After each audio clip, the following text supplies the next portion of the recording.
Well, no, look, she was fair. She said that that I didn't do anything that was, it wasn't harassment, it wasn't sexual in nature or anything like that. And she's entitled to her personal space, and I have to be more careful about it. If you notice when I was here today, if you notice I take a lot of selfies now. And if you notice that the only persons I hugged were people who come and say, "Can I hug you?" And so I was trying to be reassuring, but the truth of the matter is that she's completely entitled. If it made her uncomfortable, it's my fault.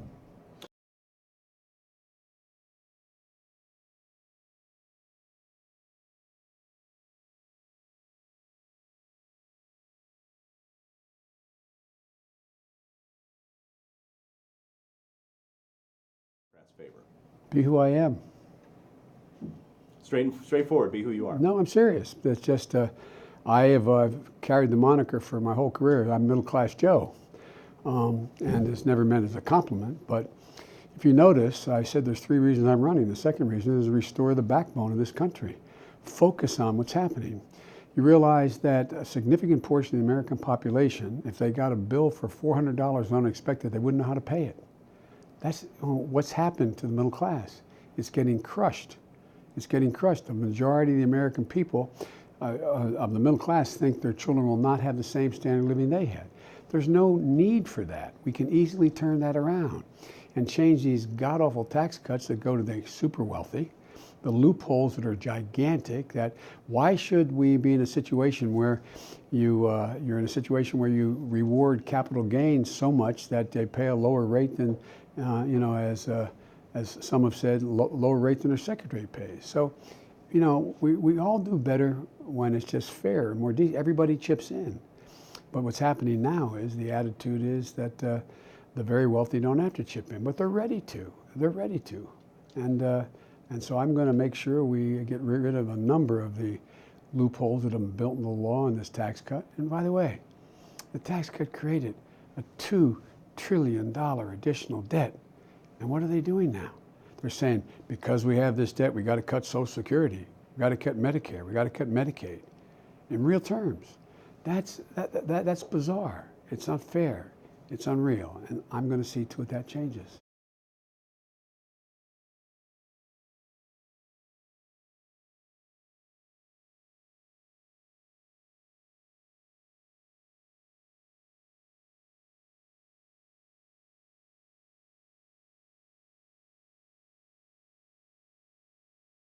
Trickle them down to the state level. Look, those Democratic reforms used to be bipartisan reforms.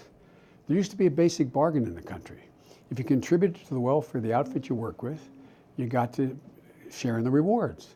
That doesn't happen anymore because this new Republican Party has adopted, I don't want to get too complicated here, but Milton Friedman's notion that the only people who deserve to reward when corporate profits occur are the stockholders and or the CEOs. Why? They're the job creators.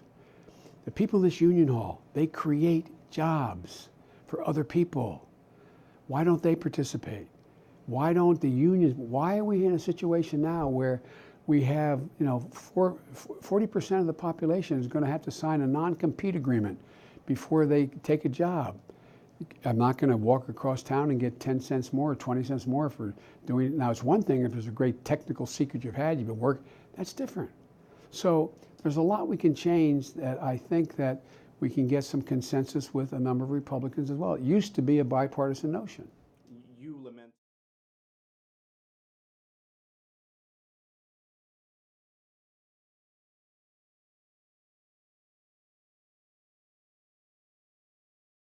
Are you hopeful? Not with Donald Trump, but yes, it can work. Look, they told me I couldn't get control, I couldn't get support for significant increase in cancer research.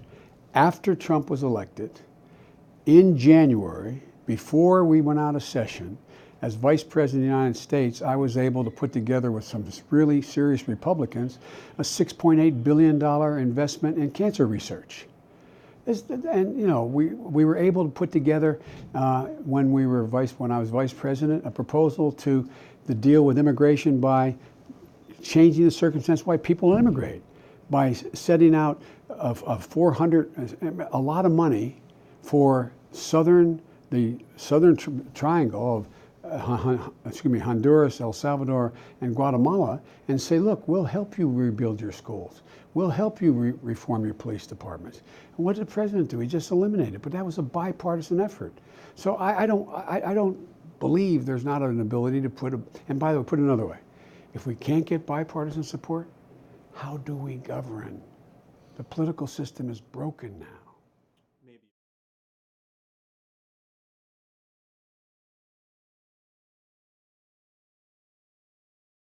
Democratic primary. Well, my guess is a number of my friends in the primary, and there's a lot of qualified people, view the other team as as somehow the enemy you can't work with instead of the opposition. They're the opposition.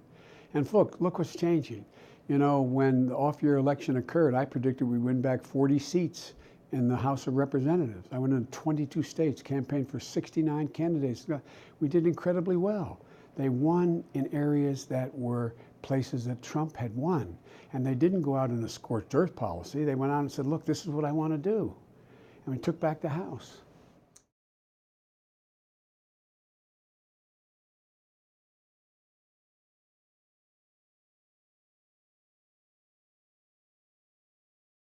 Well, the fixes are we have to restore the Affordable Care Act. And number one, make sure that, you know, if you notice, everybody said initially, well, they don't support the act. All of a sudden they found out the reason my child gets covered with a pre-existing condition, or my husband or my wife, is because of the Affordable Care Act. The reason my son or daughter can stay in my health care until age 26 is because of the Affordable Care Act. I can go on and on and on.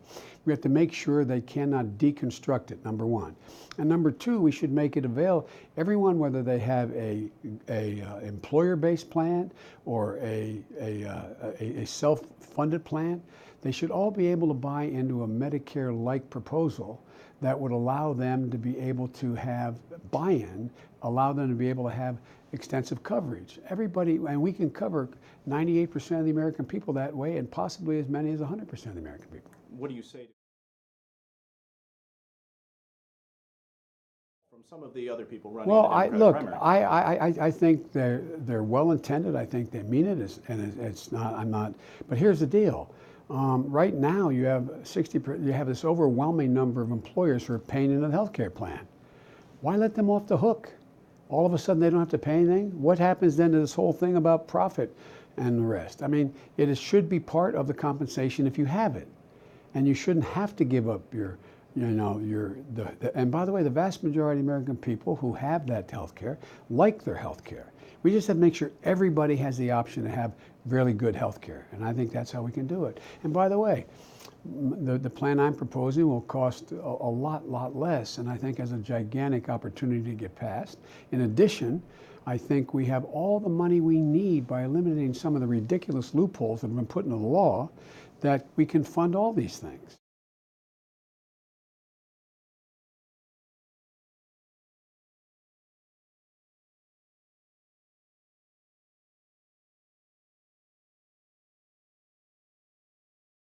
Something get done.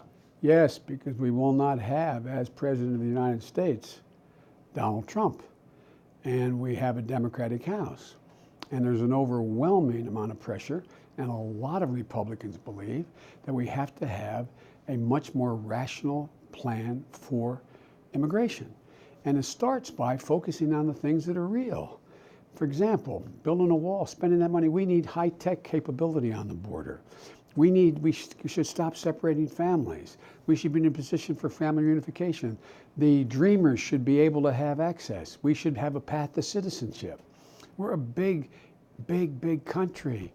And by the way, the reason we're the country we are, as you think about it, is because of immigrants. Why? As I told a foreign leader once, the reason why we are who we are is because we've been able to cherry pick from every single group of people in the culture in the world. It takes courage to come. It takes optimism. And that's different than, and this idea about we should stop scaring people. Well, all these gangs are coming across, and all these drugs are coming across. And this is, come on, man. The fact of the matter is they're coming through legal ports of entry. We can deal with that. Let's stop trying to frighten people in order to be able to continue to separate us. The only way this president keeps power is if in fact he continues to separate the American people based on the other is the problem. These immigrants are bad. And the impact on our foreign policy is disastrous, how we deal with this. This is the United States of America, for Lord's sake. Mr. Vice President, appreciate the time, sir. Thank you. for Well, coming thank in. you. I appreciate your time.